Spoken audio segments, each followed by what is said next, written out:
Near Tokyo, rescuers discovered a pleasure boat, but there was not a single person on board. At the same time, a strong explosion occurred, causing highways and tunnels to be flooded with water mixed with blood. The government suspects that a volcano is to blame, as a huge cloud of steam is emerging from the water. All people were evacuated from the coast.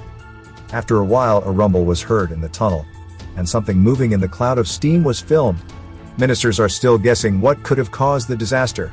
A submarine and a volcano were ruled out at the meeting. Yaguchi proposed a theory about a giant marine creature with a body temperature above 150 degrees Fahrenheit, but he was quickly silenced and asked not to talk nonsense. However, a reporter then filmed either a huge tail or a tentacle that appeared from the water. The ministers tensed up and began to work feverishly. The simplest solution is to do nothing and see what happens. Some want to catch the monster, others want to launch a couple of torpedoes and send it to the bottom. Meanwhile, the creature began to rise up the river, destroying port infrastructure along the way. Experts hoped that its finned legs would simply break under the weight of the monster when it tried to go ashore, but their optimistic expectations were again not met.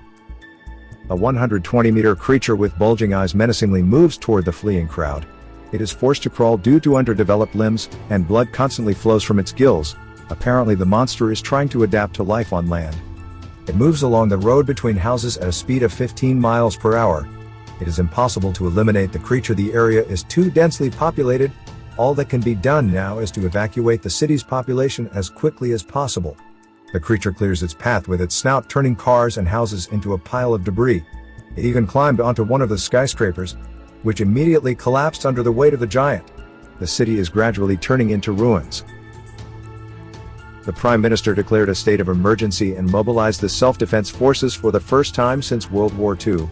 The main military force will be attack helicopters. At one point, the creature raised its head and underdeveloped paws and slammed onto the asphalt, then froze, but not for long. It undergoes a transformation. The monster stood on its hind legs and walked forward in an upright position. Its huge, mobile tail causes additional damage. The total length of the creature increased to 170 meters. The helicopters had just arrived and were ready to open fire on it, but the order was cancelled due to the risk to civilian lives. Without encountering resistance, the creature rammed a house and headed back to the bay. For some time, people will be safe. Now it is necessary to rebuild the city after the huge damage caused by the monster.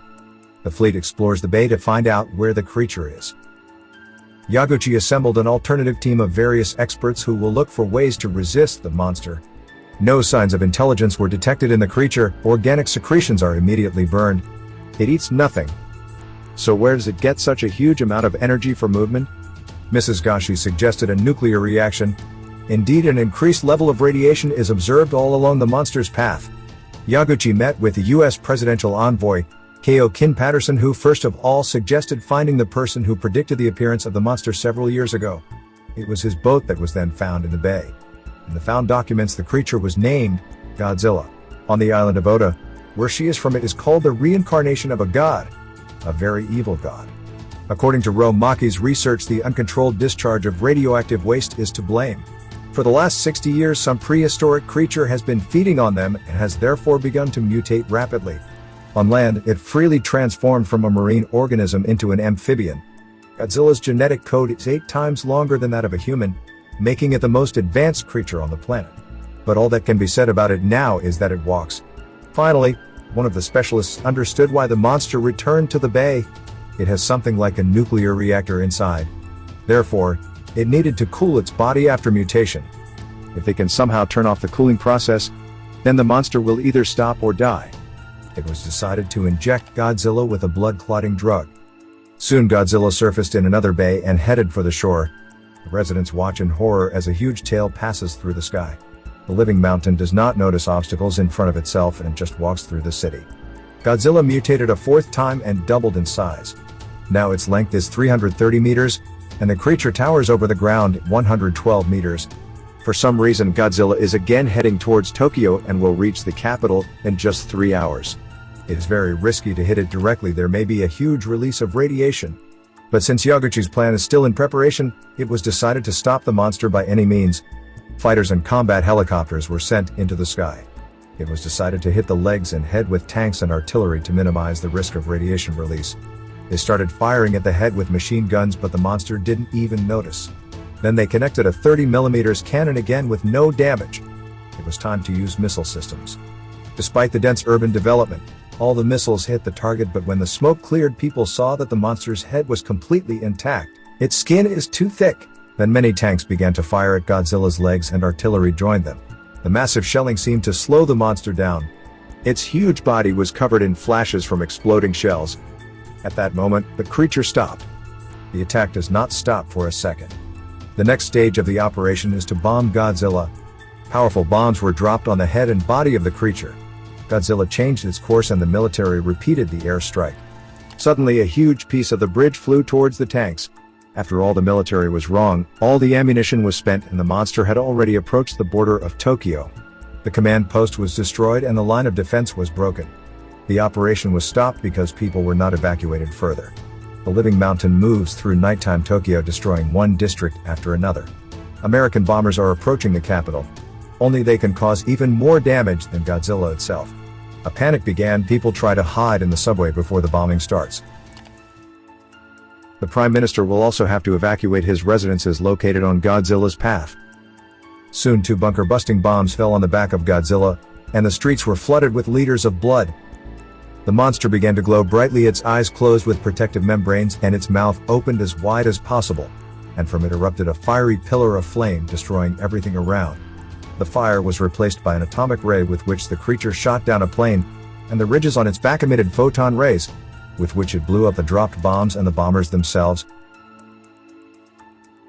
The rays burned through dozens of houses and destroyed a helicopter with the Prime Minister and other senior officials inside. 3 large districts of Tokyo were burned in a matter of seconds, having the creature frozen in place. Now the main problem is the highest level of radiation it left behind. Millions of people were left without a roof over their heads. There is not enough strength or resources to eliminate the consequences of the night attack. One of the few surviving officials was the Minister of Agriculture, and he was appointed the new Prime Minister, although he is more concerned about the tasty noodles in his bowl. Meanwhile, private companies are working on blood coagulation drugs. The military obtained live cells of Godzilla and sent them to the laboratories. Scientists have found that it reproduces asexually and is capable of colonizing the entire planet in a short time. The Minister of Defense, after consulting with the Pentagon, proposes to destroy Godzilla with a thermonuclear bomb. That is, the USA is planning to drop a nuclear bomb on Japan again, this time on the capital. The Japanese themselves no longer have any influence. What to do with Godzilla is now decided by the UN. Yaguchi and his team still hope for their freezing plan. They have very little time left. Many chemical companies have increased the production of coagulants for this mission. At the same time, scientists calculated that Godzilla's energy charge will be fully restored within 15 days. A missile with a thermonuclear charge will be launched even if someone from the 4 million residents does not have time to evacuate. The latest research by Professor Rama was delivered to Yaguchi's team, but no one could decipher the complex scheme left by the brilliant scientist until it was folded like origami. So the team understood how the monster's body works and produces nuclear energy. In fact, everything turned out to be very simple, and it is possible to start implementing Yaguchi's plan.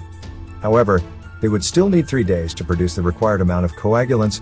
The bombing by US forces was planned in just 2 days. Thanks to Kaioken, the Americans agreed to postpone the date by 1 day and participate in the operation. Barrels of inhibitors and coagulants were shipped and the drugs were poured into tankers. Everyone involved in the operation will most likely be exposed to radiation, but only they have a chance to save Japan from destruction. The first stage is to attack Godzilla's legs with trains filled with explosives. The second stage is an air attack with drones. The creature woke up and fired photon rays at them. The military plans to exhaust the monster as much as possible. The attacks continue one after another and the rays demolish nearby houses. The charge in the ridges ran out and Godzilla activated its mouth and tail. But soon the creature was left without this weapon too. The next stage is the demolition of skyscrapers that will fall directly on Godzilla. One by one the skyscrapers collapse on the monster, covering it with their debris. Construction cranes approached the defeated creature, brought tankers with a freezing agent, and began to pour it directly into the huge mouth. Suddenly Godzilla came to life and in a second destroyed all the equipment and people with its ray, but the drugs still worked. Godzilla slows down, and trains with explosives were sent to its feet again. A powerful explosion knocked out the creature and it fell. The second and third crews of cranes began pouring freezing liquid into his mouth again. In minutes, dozens of tankers were emptied, Godzilla's skin began to harden, and its tail limply fell on the asphalt. But then the monster stood up again, only to freeze in a more epic pose. The temperature of the chest area dropped to -196 degrees. Godzilla is neutralized. In 2 to 3 years, the radiation level in the city will return to its previous level. Now it remains to rebuild Tokyo and choose a new government. Japan once rose from the ruins and will do so again. Thank you for watching. Subscribe for more video like this.